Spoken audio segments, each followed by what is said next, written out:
राज्यसभेसाठी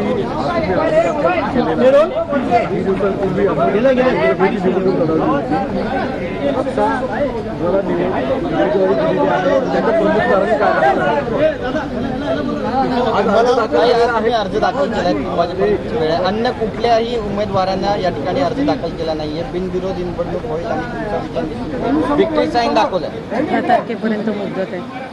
18 तारखेपर्यंत मुदत आहे. आज उमेदवारी अर्ज दाखल करण्याची आज शेवटची तारीख एकंदरीत. आता कुठलाही अर्ज आलेला आहे त्यामुळे बिनविरोध तुमची निवड ऑलमोस्ट झालेली आहे. काय प्रतिक्रिया आहे? 18 तारखेपर्यंत स्टेटमेंट ऑफिशियल देणार नाही. 18 तारीख ही शेवटची तारीख असल्यामुळे 18 तारखेपर्यंत मला अजून वाट बघावी लागेल. त्याच्यानंतरच आपण स्टेटमेंट देऊया. कोणी अर्ज विकत घेतला नाही. आता एकाच तास राहिलेला आहे. जवळजवळ विजय निश्चित आहे तुमचा. आजच संध्याकाळी अनऑफिशियली तुमचा विजय आहे निश्चित होईल. आभार मानते. राष्ट्रवादी पक्षाने मला पक्षाची अधिकृत राज्यसभेची उमेदवारी दिल्याबद्दल मी सुरुवातीला पक्षाचे राष्ट्रीय अध्यक्ष अजितदादा पवार, पक्षाध्यक्ष, कार्याध्यक्ष तसेच सर्व माझ्या पक्षाचे नेते, कार्यकर्ते, पदाधिकारी, महायुतीचे सर्वच माझे सहकारी, कार्यकर्ते, पदाधिकारी सगळ्यांचेच मी मनापासून आभार मानते. आणि एक अधिकृत पक्षाचा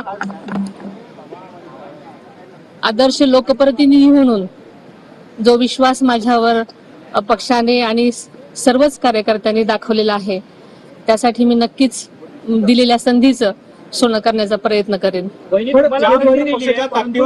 छगन भुजबळ हे पक्षामध्ये नाराज होते. अनेक नेते मंडळी नाराज होते. छगन भुजबळ नाराज होते.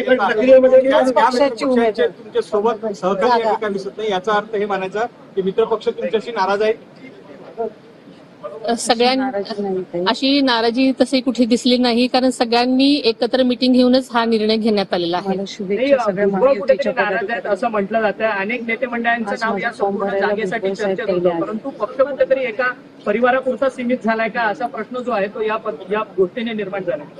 आदरणीय भुजबळ साहेब सुद्धा आता माझ्या फॉर्म भरण्यासाठी उपस्थित होते आणि त्यांनीही मला शुभेच्छा दिलेल्या आहेत. त्याच्यामुळे मला असं वाटतं की नक्कीच कोणीही नाराज नाही. स्वतः अजित पवार तुम्हाला उमेदवारी देण्यासाठी सुरुवातीला तयार नव्हते अशी माहिती आहे. ते खरंच तयार नव्हते का? कारण काय? 2 महिन्यामध्ये दुसऱ्यांदा खरं तर मला पक्षाने आणि आपल्याला माहिती आहे की जनतेतूनच ही मागणी सतत होत होती. मी अनेक कार्यकर्त्यांना, पदाधिकाऱ्यांना सांगितलं बारामतीला तर 2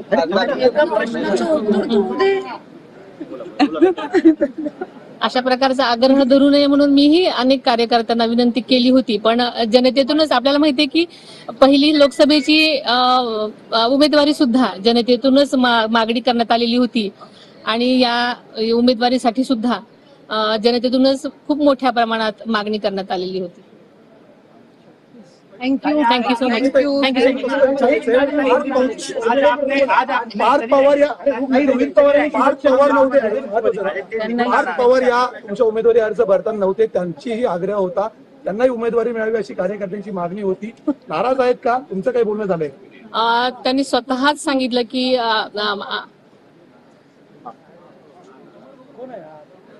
सॉरी बोलत आहे.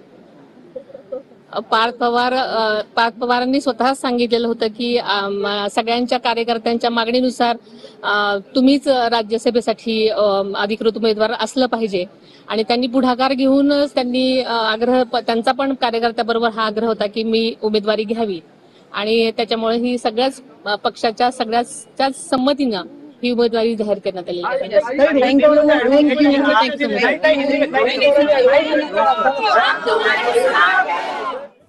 तर उमेदवारी अर्ज दाखल केल्यानंतर सुनेत्रा पवार यांची प्रतिक्रिया आपण ऐकली. मला उमेदवारी दिल्याबद्दल पक्षाचे आभार. मला सर्वांनी मिळूनच उमेदवारी दिलेली आहे. कुणीही नाराज नाही. छगन भुजबळ हे देखील माझा उमेदवारी अर्ज भरण्यासाठी या ठिकाणी उपस्थित होते अशी प्रतिक्रिया सुनेत्रा पवार यांनी दिली आहे. छगन भुजबळ यांनी देखील मला शुभेच्छा दिल्याचं त्यांनी म्हटलं.